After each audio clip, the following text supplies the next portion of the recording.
S&P Dow Jones and Pantera launch a revenue-screened crypto index, S&P Dow Jones Indices.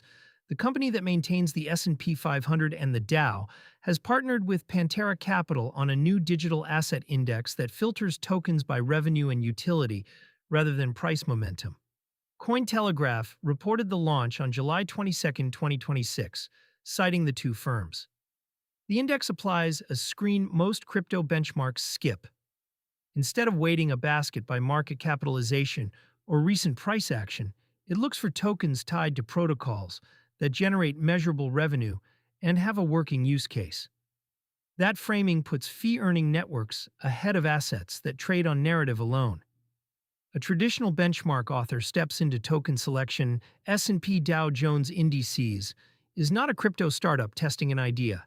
It is the index provider whose products underpin trillions of dollars in passive investment, and its name on a methodology carries weight with institutional allocators who cannot touch an unbenchmarked asset class. Pantera Capital, one of the older crypto-focused funds, supplies the digital asset research side of the partnership. The pairing matters because index construction shapes where money flows. When a benchmark rewards revenue over momentum, funds that track or reference it are nudged toward protocols with cash flows and away from tokens that spike on attention. That is a different incentive than the market cap-weighted baskets that have dominated crypto index products so far. Revenue screening changes what qualifies. Most crypto indices rank assets by size. A revenue and utility filter asks a harder question. Does the token sit on top of a protocol that actually earns fees, and does it do something people use? Decentralized exchanges, lending markets, and stablecoin issuers tend to score on that test because their contracts take a cut of activity. Governance tokens with no fee capture and meme assets with no product tend to fail it. This is the same distinction that separates a card program earning interchange from a token that only appreciates when sentiment turns. On July 22, 2026, the broader market sat in neutral territory, with Bitcoin around 66,472, up 2.0% on the day, and Ether near 1934, up 1.4%, and CoinMarketCap's Fear and Greed Index reading 40, a neutral score. A benchmark built on fundamentals is designed to look past exactly that kind of short-term price noise.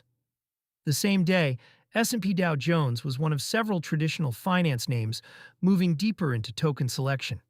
Asset managers have been building active and rules-based crypto products through 2026, from T. Rowe Price's first active multi-token fund to shifting flows across BlackRock's digital asset lineup. Fundamentals over flows for institutional buyers. For an allocator, a revenue-screened index is easier to defend than a momentum basket. It maps token performance to something an investment committee understands. Does the underlying business make money? That reduces the reputational risk of holding an asset that later turns out to have no cash flow behind it. The screen also raises the bar for new tokens. A protocol that wants index inclusion has to show real usage and real fees, not a large float and a marketing budget. Over time, that can pull capital toward networks with working products, including the payment rails and stablecoin systems that sit under crypto card programs. The spending rail read, the revenue lens connects directly to how payment infrastructure gets valued. Stablecoin issuers earn on reserves, payment protocols earn on volume, and the settlement layers behind crypto cards run on fee capture rather than token appreciation. Those are the kinds of businesses a revenue screen surfaces. There is a practical caution for card users here too.